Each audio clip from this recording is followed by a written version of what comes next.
Hi guys, welcome back to my channel. Today I want to share about how you can get MBA scholarships. So if you're considering applying to an MBA program and you're wondering what scholarship opportunities are available, keep watching this video.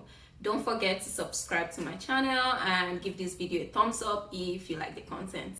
So this is a follow-up video to one of the videos I did recently where I shared some of the things you should know before you click that apply button for your MBA programs. I'll link that video up there. It would be great for you to watch this video before we get started today. So the first place to start when you're considering scholarships for an MBA program, especially in the US or in Canada, is to explore home-based opportunities. So this means just check within your country what scholarships are available to citizens of your country going to top MBA programs in the world. Usually some of those top MBA programs are in the US. So I'm thinking like there's a Danjuma scholarship in Nigeria and there's a 7-Up scholarship. These home-based scholarships are really great because many of them don't just pay for your tuition, they actually also pay some part or like everything for your living expenses. So it's like perfect. The only issue is that these programs or these scholarships are usually extremely competitive because they usually sponsor a few people in the entire country. So this is the first place you should check. Now let's move on to school scholarships available to you.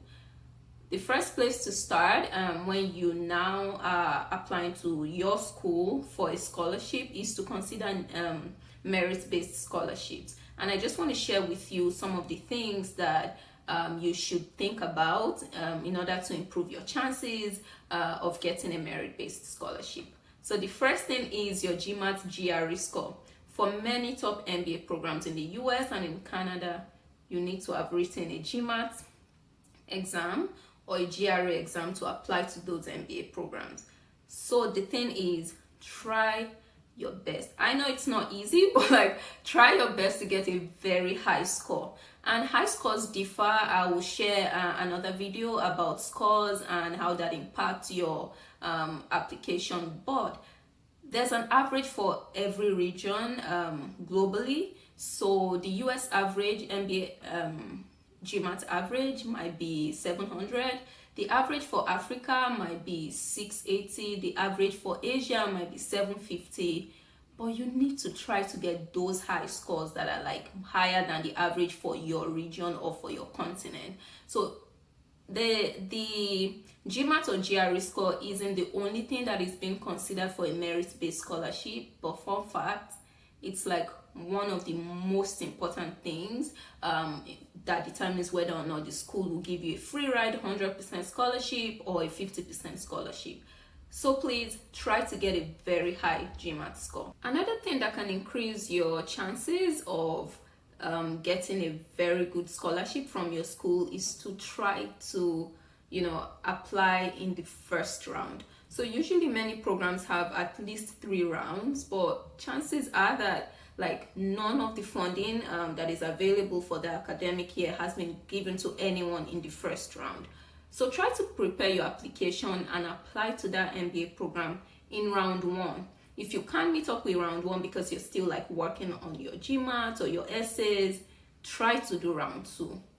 Don't go beyond round 2. And I'm not saying round 3 isn't good. I'm just saying your chances of getting very good scholarships are like reducing by round.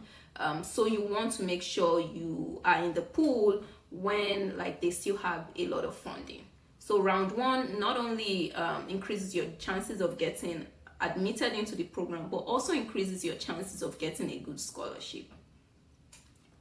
Then the next thing we're going to talk about that can increase your chances of getting scholarship is to ask.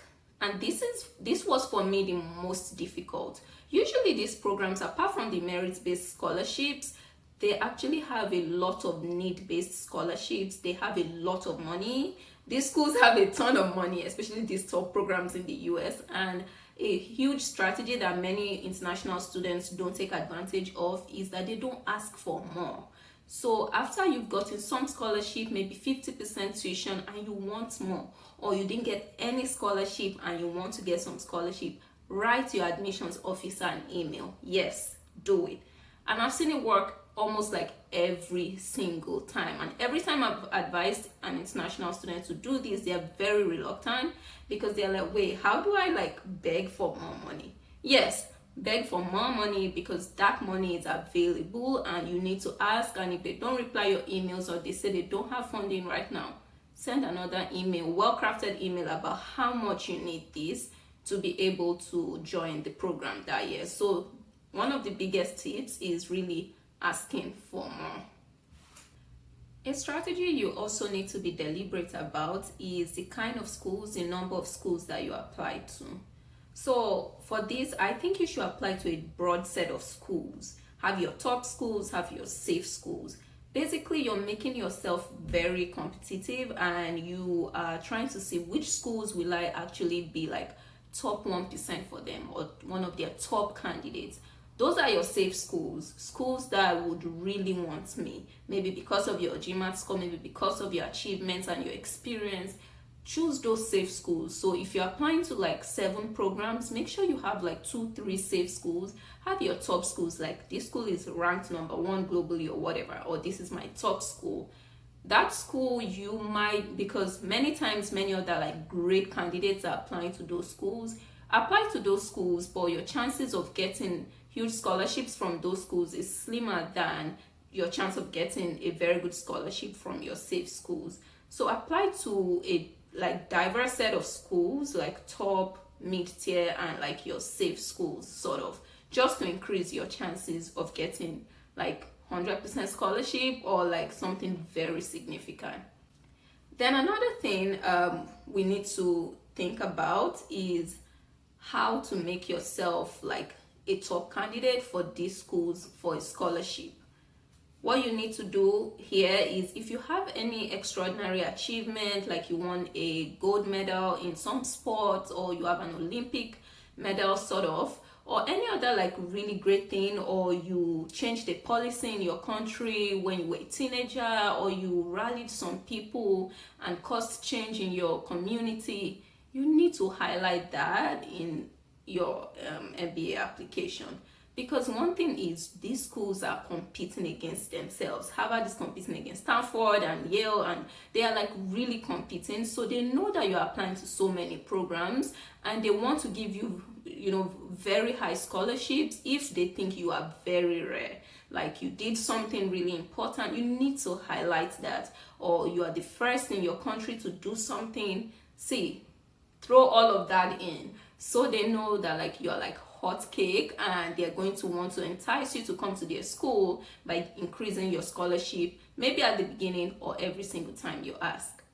A final tip for getting funding for your MBA that I'll share is, after you've gotten into the program and you've accepted the admission and you've gotten to campus, one other strategy you can get some extra cash to finance like your living expenses or some part of your tuition is to become a teaching assistant, or different schools call it different things. This is basically supporting a professor either to grade students or to like do office hours or just assist the professor. And the way to do this is that in your first year you need to like get the highest grade usually for each of those courses, or for any course or some of your courses, so that in your second year you'll be TA for so many like courses and you can make some extra money. Some of those programs for a full semester course can pay you like at least $2,000 for each course, and if you are TA for maybe 5 courses, that's like $10,000 at least in your second year that you can use to sort of pay off some of your living expenses like your rent, etc. So I think in your first year, like for an MBA program, like you don't really need to get all the high grades and everything. Nobody really cares about that. But because you need the funding, you should try to get all of those so you can be a TA in your second year. So those are my strategies for securing very good scholarships. Feel free to comment here for me to know if you've tried some of these or if you have any concerns. So thank you for stopping by today. Please don't forget to subscribe to my channel, and if you like this content today, please give this video a thumbs up. And yeah, I'll catch you in my next video. Thank you.